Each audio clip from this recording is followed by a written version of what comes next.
Halo, assalamualaikum warahmatullahi wabarakatuh. Jumpa lagi dengan saya di channel Babang Service. Oke guys, di kesempatan kali ini kita dapat servisan ya. Ini Oppo A7. Nah, ini bisa dilihat guys ya. Handphonenya masih normal, namun ada kendala retak ya. Nah, ini bisa dilihat retaknya itu tidak terlalu parah, hanya saja mengganggu penglihatan saja ya. Jadi untuk penggunanya mungkin merasa terganggu. Dan di kesempatan kali ini kita akan melakukan proses penggantian kaca layar. Dan di sini kaca layarnya udah saya siapin ya, kaca gelasnya atau kaca touchscreen itu udah saya siapin. Dan ini kaca gelasnya Oppo A5s karena dia sama guys. Oppo A5s, Oppo A7, Oppo A12, Oppo A11K sama Realme 3 itu kaca gelasnya sama, jadi bebas guys ya. Dan ini sentuhan masih normal, hanya kendala retak saja. Dan LCD-nya juga bisa dilihat ini masih normal guys. Oke, tanpa berlama-lama langsung kita eksekusi handphonenya. Dan ini tahap pertama kita matikan dulu. Setelah itu kita buka untuk slot kartu SIM. Nah, ini kita lepaskan ya. Dan tahap selanjutnya tinggal kita buka area backdoor. Nah, sini saya menggunakan kuku saja ya. Kita ambil dari tempat slot kartu SIM-nya tadi, itu kita buka. Dan hati-hati karena di sini ada flexible fingerprint. Nah, ini bisa dilihat. Ini ada flexible fingerprint, jadi kita lepaskan dulu untuk bautannya karena dia ada kalengan penutup ya untuk flexible fingerprint. Nah, untuk sobat pemula yang baru coba-coba untuk penggantian kaca layar, mungkin bisa jadi alternatif ya, bisa jadi rekomendasi untuk sobat semua. Bisa diikutin trik-trik yang saya lakukan kali ini guys. Dan ini handphonenya masih segelan ya. Jadi ini segelnya saya coba selamatin, ternyata nggak selamat guys. Jadi segelnya almarhum ya. Ya udah, langsung kita buka aja untuk semua baut-baut yang menempel di area penutup mesin PCB atas. Ini kita lepaskan dulu guys ya untuk semua baut-bautnya. Nah, untuk sobat pemula atau teknisi pemula yang kepengen untuk melakukan proses penggantian kaca layar, karena untuk kendala mesin saat ini saya rasa agak kurang guys ya, karena rata-rata handphone keluaran baru itu mesinnya kuat semua ya, jadi jarang berkendala di mesin. Namun kebanyakan itu berkendalanya di layar guys. Jadi ya rawan pecah ya, jadi sedikit jatuh langsung pecah. Dan untuk penggantian satu set kan lumayan guys ya, apalagi saat pandemi sekarang itu LCD-nya lumayan. Nah, untuk menghemat biaya ya salah satunya ini untuk penggantian kaca layar itu sudah menghemat biaya guys. Dan di sini kita lepaskan dulu ya untuk baterainya, tadi penutup mesin PCB atas sudah kita lepaskan untuk soket baterai, dan selanjutnya kita lepaskan baterainya guys. Dan di sini saya coba tarik itu keras ya karena tangan saya itu sedikit licin. Jadi ya ini saya bantu tadi menggunakan pencongkel, namun hati-hati jangan sampai merusak baterainya guys. Dan ini baterainya udah berhasil kita lepaskan. Tahap selanjutnya kita lepaskan untuk soket LCD-nya atau flexible LCD ya. Selanjutnya tinggal kita panaskan ya LCD-nya. Nah, di sini saya menggunakan bantuan headgun, atau sobat pemula bisa juga gunakan hair dryer atau bisa juga menggunakan blower. Jadi bebas-bebas saja ya untuk sobat pemula. Nah, ini kita kelilingin, kita panasin dulu ya agar mudah ketika pencopotan LCD-nya. Karena kita di sini ekstra hati-hati pencopotan LCD karena ini LCD-nya akan kita gunakan ya. Jadi bukan penggantian satu set. Kalau penggantian satu set mah LCD-nya rusak udah nggak masalah ya. Namun di sini kita ditugaskan mengganti kaca layar, jadi ya hati-hati ya pembukaannya. Selanjutnya kita gunakan plastik mika tipis untuk menyeset area pinggiran LCD ya, hati-hati. Jangan terlalu dipaksakan ya. Ini kita seset secara perlahan, kita cari celah sampai masuk ke lapisan paling bawah dari LCD-nya. Nah, ini udah masuk ke lapisan paling bawah dari LCD. Selanjutnya tinggal kita seset secara perlahan ya. Hati-hati di bagian bawah karena itu adalah nyawanya LCD guys. Nah, seperti ini. Ini alhamdulillah udah terlepas. Namun jangan senang dulu. Kita tes lagi LCD-nya apakah masih berfungsi dengan baik atau ada cacat. Jadi ini kita tes dulu ya. Ketika selesai kita lepaskan LCD dari frame, kita tes kembali apakah LCD-nya masih normal atau tidak. Alhamdulillah masih nampil guys. Namun ya kita tes lagi ya untuk sentuhan seperti apa, apakah masih normal atau error ya. Jadi kita cek untuk pastinya. Nah, ini kita tunggu proses loadingannya. Nah, ini udah berhasil masuk ke menu ya. Nah, untuk sobat pemula mungkin ya pembukaan LCD ini mungkin udah tahu ya. Jadi hati-hati saja, jangan terlalu buru-buru. Dan ini kita tes untuk LCD-nya, sentuhan alhamdulillah masih worth it, masih mantap. Ya tanpa berlama-lama langsung kita eksekusi ke tahap berikutnya guys. Jadi ini kita lepaskan dulu ya untuk LCD-nya tadi. Selanjutnya, nah di belakang sini ada sejenis double tip untuk menahan fleksibel LCD-nya ya. Jadi ini saya lepaskan dulu menggunakan bantuan plastik mika tipis ya. Jangan hati-hati karena fleksibelnya ini rawan sekali guys. Jadi hati-hati ya ketika pelepasannya. Nah ini kita lepaskan dulu agar LCD-nya bisa kita presisikan ya. Agar bisa kita ratakan saja, jadi biar tidak ada penahannya ya. Selanjutnya kita berikan ini lakban guys. Jadi lakban ini fungsinya untuk menahan pecahan kaca ya. Karena ini kacanya ada yang pecah, jadi fungsi dari lakban ini menahan pecahan kacanya agar tidak berhamburan guys. Yang kedua juga memudahkan mesin separator kita agar bisa menyedot sempurna. Jadi ini kita kasih lakban dulu. Selanjutnya ya ini udah saya gunting, udah saya rapikan lakbannya. Tinggal kita bawa ke mesin separator saja guys. Nah ini bisa dilihat udah kita rapikan ya. Nah seperti ini guys pemberian lakbannya. Ya bebas-bebas saja untuk sobat pemula. Oke, ini kita bawa ke mesin separator. Akan kita melakukan proses pemisahan LCD dengan kaca gelas yang lama. Nah ini kita presisikan dulu ya untuk karet separatornya.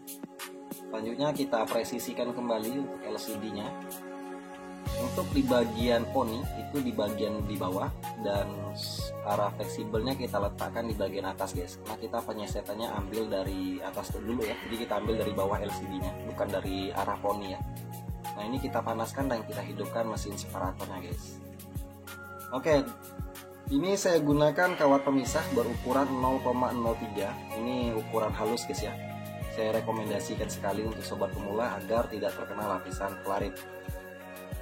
Nah di sini saya menggunakan panas separator itu di angka 75 sampai 80. Namun bukan menjadi patokan ya, tetap sesuaikan dengan mesin separator di sobat-sobat semua. Selanjutnya kita melakukan penyesetan LCD atau pemisahan LCD dengan kaca gelasnya. Kita ambil dari sisi bawah ya, arah soket LCD-nya. Namun hati-hati jangan terlalu dipaksakan guys ya. Kita seset secara perlahan saja. Ini bukan berarti saya cepat-cepat, tidak, karena ini saya percepat guys ya. Ini saya ambil di 4 kali percepatan. Nah seperti ini. Namun ya pengerjaannya tetap hati-hati saja, jangan terlalu buru-buru. Karena penggantian kaca gelas ini memang lumayan lama, memakan waktu yang lama. Itu harus kita kasih pemahaman dulu ya sama usernya, agar usernya itu paham juga ya. Kalau apalagi yang ditungguin seperti saya ini. Dan ini ada penutup speakernya guys. Tadi menempel di kaca gelas yang lama. Kita selamatkan dulu ya. Dan ini kaca gelas yang lama guys. Sepertinya normal, tidak terkena lapisan pelarit, namun kita tes lagi nanti ya. Namun ya sebelum saya tes, biasanya kalau saya pribadi itu tidak langsung saya tes ketika selesai saya seset, saya pisahkan LCD dengan kaca gelas yang lama. Itu LCD-nya tidak langsung saya tes guys, karena saya pribadi itu nggak suka kalau misalkan yang saya kerjakan itu belum rapi, belum bersih. Jadi saya rapikan dulu, saya bersihkan dulu sisa-sisa lem OK-nya. Masalah berhasil atau tidak berhasil itu urusan belakangan, yang penting udah bersih. Itu kalau pribadi saya ya. Nah ini kita bersihkan dulu ya untuk sisa-sisa lem OK yang menempel di LCD-nya. Ini kita bersihkan dulu. Caranya simple guys, tinggal pelintir-pelintir saja seperti ini. Namun ini saya skip ya, karena untuk pembersihannya itu bisa sobat lihat di video-video saya sebelumnya ya. Nah ini saya letakkan dulu untuk mesin LCD-nya itu di mesin separator, karena berhubung mesinnya masih hangat guys ya. Juga saya hidupkan mesin vakumnya agar LCD-nya nggak goyang-goyang atau nggak gerak-gerak guys ya. Nah ini kita bersihkan, tinggal sedikit lagi, jangan buru-buru, tetap santai-santai saja. Oke, ini hampir finish untuk pembersihannya dan alhamdulillah udah berhasil dibersihkan guys. Oke, selanjutnya saya bawa ke meja operasi lagi ya, karena di tempat meja separator tadi agak sedikit sempit ruangnya. Jadi saya bawa ke meja operasi aja ya, jadi biar lebih lapang, lebih luas, biar lebih enak guys. Nah ini saya bersihkan lagi sisa-sisa lem OK-nya menggunakan bantuan tisu dan minyak kayu putih ya. Tahap selanjutnya baru kita tes guys. Setelah LCD-nya ini bersih, tidak ada bekas-bekas lem, baru saya tes apakah LCD-nya masih normal atau ada cacat. Bismillahirrahmanirrahim. Alhamdulillah masih menyala guys. Oppo.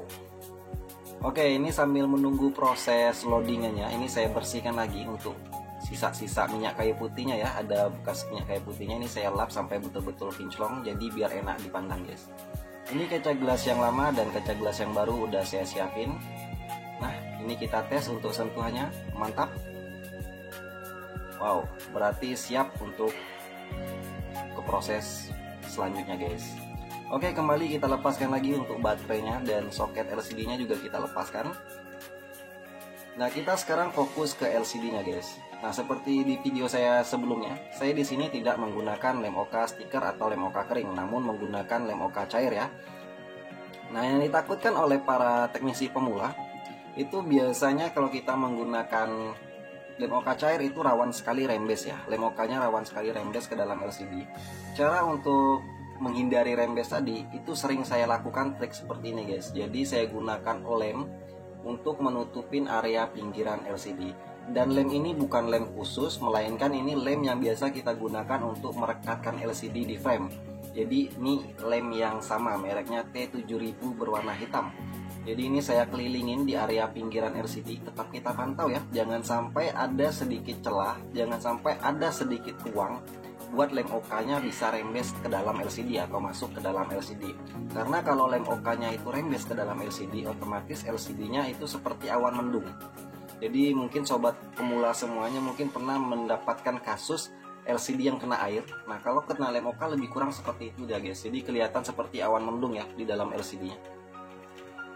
Dan ini juga kita lepaskan tadi soket LCD-nya yang menempel di LCD. Tadi lubber pitnya kita putuskan ya. Nah, fungsinya selain untuk memudahkan kita ketika menempelkan di mesin separator ketika pembersihan lem OK, itu juga agar kita bisa memberi lem di bagian bawah soketnya guys. Karena di situ juga ada celah, ada ruang buat lem OK-nya rembes. Jadi itu juga saya rapikan ya. Saya lepaskan dan di bagian situ saya kasih lem juga. Jadi biar tidak menghindari rembes, itu maksudnya guys. Nah, selanjutnya setelah kita kelilingin tinggal kita tunggu kering kurang lebih 10 menit. Oke, ini kurang lebih saya diamin udah 10 menitan ya. Nah, ini LCD-nya saya rasa udah kering untuk di area lem pinggirannya. Dan rokoknya saya ketepikan dulu ya. Karena sambil menunggu lemnya kering ya dapatlah ngisap 1 batang 2 batang ya untuk nambah napas. Oke, tahap selanjutnya saya kasih alas kertas karena biar lebih bersih aja ya. Dan selanjutnya saya bersihkan lagi LCD-nya menggunakan baik tisu dan dibantu dengan minyak kayu putih ya. Ya, bebas-bebas saja sobat pemula, kalau misalnya menggunakan alkohol bisa, menggunakan thinner bisa, menggunakan pertamax juga bisa. Namun kalau saya pribadi, saya tidak berani menggunakan cairan-cairan seperti itu ya. Saya dominan menggunakan minyak kayu putih saja ya, tidak tahu kedepannya apakah saya coba atau tidak. Dan ini lem OK cair. Kita beri lem dulu ya, lem OK cair dulu untuk LCD-nya. Pemberian lem OK cair ini tidak harus banyak, yang penting cukup saja ya, secukupnya saja, jangan terlalu berlebihan juga. Karena kalau terlalu berlebihan nanti lem OK-nya terlalu banyak yang meluber keluar ya, mubazir juga, karena lem OK lumayan mahal guys. Oke, selanjutnya kita ambilkan kaca gelas yang baru. Dan ini segelannya kita lepaskan ya untuk plastiknya. Kita pasangkan, kita presisikan di LCD dan kita urut, jangan sampai ada gelembung ya. Jadi ini gelembungnya kita urut-urut. Nah, seperti ini kita urut-urut sampai keluar di pinggirannya ya. Nah, ini kita ratakan untuk lem OK-nya seperti ini guys ya. Untuk sobat pemula semuanya, kalau seandainya ingin coba-coba penggantian kaca layar atau kaca gelas di HP layar full tentunya ya, bisa diikutin trik seperti ini. Seandainya sobat pemula pernah coba pakai lem OK kering atau lem OK stiker, namun ketika pemasangan gelasnya itu gelembung atau nggak rapi, jadi bisa digunakan trik yang saya lakukan ini ya. Bisa dicoba dulu untuk sobat pemula ya, semoga saja bisa berhasil. Dan kalau saya pribadi alhamdulillah guys ya, sampai detik ini juga ada tingkat gagal itu pasti ada, namun ya setidaknya angka gagalnya itu kecil ya. Karena saya tidak punya mesin bubble remover guys. Jadi kalau misalkan saya udah punya mesin bubble remover ya mungkin saya juga menggunakan lem OK stiker karena lebih simpel ya, tidak harus menggunakan lem OK cair juga. Nah, ini saya bersihkan sisa-sisa lem OK yang meluber ke area pinggirannya. Tahap selanjutnya kita ambil frame. Nah, ini framenya guys, udah kita bersihkan ya. Dan ini untuk kameranya kita lepaskan dulu karena takutnya nanti terkena lem ya. Jadi kameranya kita lepaskan dulu agar tidak terkena lem. Jadi kalau terkena lem takutnya kameranya rusak ya. Dan ini di framenya itu saya kasih alas tisu seperti ini. Nah ini kita kasih alas tisu ya. Fungsi dari tisu ini itu memudahkan kita ketika pengangkatan LCD-nya ketika udah kering ya. Jadi ini kita beri alas tisu. Dan yang kedua itu fungsi tisunya tadi agar meresap atau menyerap lem OK yang meluber ke area pinggirannya guys. Karena LCD-nya kan kita press, akan kita ikat menggunakan karet. Jadi lem OK yang di tengah tadi ketika masih ada yang tersisa dia akan meluber, akan keluar ke pinggirannya. Jadi fungsi dari tisu ini itu menyerap lem OK yang meluber ke pinggirannya guys, agar ya menghindari tadi ya rembes tadi. Jadi tidak ada celah untuk lem OK-nya itu rembes ke dalam LCD. Nah selanjutnya ini kita bantu presisikan menggunakan karet. Ini LCD dengan kaca gelasnya kita presisikan di frame agar tidak jenjong pemasangan guys, agar tidak mereng ya, agar pas. Jadi saya gunakan frame. Selanjutnya ya ini kita bersihkan sisa-sisa lem OK yang meluber ke luar LCD-nya. Saya bersihkan menggunakan tisu dan minyak kayu putih seperti biasa. Selanjutnya ini penampakan LCD dan tinggal kita bawa ke lampu UV guys. Nah untuk sobat pemula semua perlu diketahui, untuk lem OK cair atau namanya lem OK atau lem UV, dia tidak akan mau kering kalau tidak menggunakan lampu UV. Dan ini adalah lampu ultraviolet, jadi fungsinya untuk mengeringkan lem OK ya. Bebas menggunakan senter UV juga bisa ya, yang penting dia lampu ultraviolet. Ini kita diamkan dulu kurang lebih 15 menit. Oke, ini kurang lebih udah 15 menit. Saya rasa ini udah kering sempurna ya untuk lem OK-nya. Nah ini LCD-nya kita ambil lagi ya, kita keluarkan dari oven guys. Jadi biar kita masukkan oven biar dia masak ya. Nah ini kita bawa ke meja operasi dan tinggal kita masuk ke tahap akhir saja ya. Oke, ini kita lepaskan untuk karetan pengepresnya tadi. Ini LCD-nya kita presisikan ya. Sebelum masuk ke box UV ya, lampu UV itu kita presisikan dulu LCD-nya atas bawah kiri kanannya, betul-betul kita presisikan agar LCD-nya tidak miring guys. Karena kalau udah kena lampu UV atau lem OK-nya udah kering, udah keras, itu tidak akan bisa digeser-geser lagi ya. Nah selanjutnya ini kita bersihkan sisa-sisa lem OK yang masih meluber ke area pinggirannya, sisa-sisanya guys ya. Ini kita lap menggunakan tisu saja seperti ini. Dan di frame-nya juga jangan lupa tetap dibersihkan guys ya. Ini kita bersihkan keliling frame-nya. Selanjutnya kita tes kembali LCD-nya guys, apakah LCD-nya normal atau ada rembes ya. Jadi kita tidak tahu ya, wallahu alam. Jadi tinggal kita tes dulu apakah ini berhasil atau tidak. Alhamdulillah masih nampil logo Oppo, namun kita belum tahu ada rembes atau tidak ya. Jadi ini kita bersihkan seperti yang saya sampaikan. Saya tidak harus dia mau berhasil atau tidak, yang penting dia bersih dulu, rapi dulu agar enak dilihat ya, agar enak dipandang. Dan ini alhamdulillah guys, sepertinya tidak ada rembes ya. Nah ini saya bersihkan. Dan ini kita masuk ke latar putih ya, ke menu panggilan. Kita tes sentuhan normal dan tidak ada rembes, alhamdulillah. Selanjutnya tinggal kita lepaskan dan siap kita pasangkan ke frame-nya guys. Ini LCD-nya kita bersihkan dulu. Tadi di tisunya itu udah ada minyak kayu putih, jadi saya bersihkan tadi ya. Dan jangan lupa untuk di kaca kamera depan juga kita bersihkan ya, takutnya ada lem OK. Nah ini kita bersihkan agar nanti konsumennya ketika mau selfie kameranya nggak buram guys. Nah ini kita bersihkan ya, serapi mungkin, sebersih mungkin guys. Kita cek ya. Oke, ini saya rasa udah bersih. Tahap selanjutnya tinggal kita pasangkan lagi ya. Tadi ada saringan speaker yang terlepas ya. Nah ini kita pasangkan kembali untuk penutup speakernya. Karena penutup speaker ini walaupun hal kecil, tapi ini sangat mempengaruhi penampilan guys. Karena jualnya ini nggak ada ya. Iya, kita pasangkan kembali dan selanjutnya tinggal kita beri lem untuk frame-nya. Untuk pemberian lem di area frame seperti biasa, tidak harus tebal, yang penting rata, bebas-bebas saja, yang penting dia lem LCD ya. Kalau saya di sini ya seperti biasa, saya menggunakan lem T7000 berwarna putih. Dan ini juga lem yang saya gunakan tadi untuk menutupin area pinggiran LCD sebelum pemberian lem OK. Ini lemnya sama ya. Nah tahap selanjutnya di bagian dekat sensornya itu saya kasih lem bening saja, karena kalau lem yang besar tadi, yang hitam tadi terlalu tebal ujungnya, takutnya nanti menutupin sensor guys. Nah, jadi saya menggunakan yang kecil saja agar bisa mengelakin sensornya tidak terkena lem. Oke, ini udah presisi dan kita tambahkan sedikit. Oke, mantap.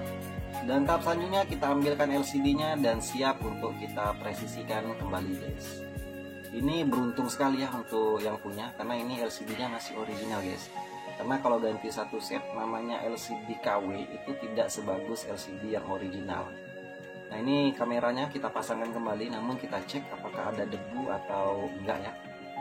Ini kamera depan sepertinya normal, tidak ada debu ya, jadi tinggal saya pasang saja. Dan jangan lupa kita pasangkan untuk penutup mesin PCB atas. Nah, ini kita presisikan kembali. Nah, ini kita presisikan, guys ya. Oke, setelah presisi langsung kita beri baut, kita pasangkan kembali semua baut-bautnya. Nah, untuk sobat-sobat pemula atau teknisi pemula yang ada di rumah atau di tempat servis saat ini sedang menonton, ya kalau saran saya pribadi, coba guys, kita coba untuk masuk ke dunia servis handphone, khususnya penggantian kaca layar. Karena kaca layar ini sangat sering ya, kalau saya pribadi itu tiap hari itu dapat servisan penggantian kaca layar kalau sekurang-kurangnya dua ya. Jadi itu cuannya lumayan guys, karena modalnya juga untuk teman semua sobat-sobat pemula untuk kaca gelas mungkin udah tahu ya, harga kaca gelasnya itu tidak terlalu mahal, namun yang membuat dia mahal ada skill pemasangannya. Jadi ingat untuk teknisi, jadi kalau ada misalkan orang, oh kan bang harga kacanya murah kok jadi biayanya, kalau saya pribadi kan itu 250 ya, tidak include resiko, jadi tidak termasuk resiko sama pengerjaan, itu biayanya 250. Tetap pasti ada omongan dari konsumen ya, wah ini bang kok mahal gitu loh, kan kacanya cuma 20.000 contohnya gitu loh ya. Ya tinggal kita jawab simpel, yang mahal itu ilmunya mbak, bos. Kalau saya pribadi biasa gitu, yang mahal itu skillnya bos, karena tidak semua tempat itu bisa melakukan penggantian kaca layar. Jadi ingat untuk sobat pemula, yang dibayar itu skillnya, bukan produknya. Ingat itu yang harus kita garis bawahi sebagai teknisi ya. Nah, ini udah kita pasangkan untuk backgroundnya. Selanjutnya kita press LCD-nya menggunakan karet saja ya, kita presisikan. Dan ini kaca gelas yang lama, ini udah mantap, tinggal kita tunggu kering kurang lebih 30 menit.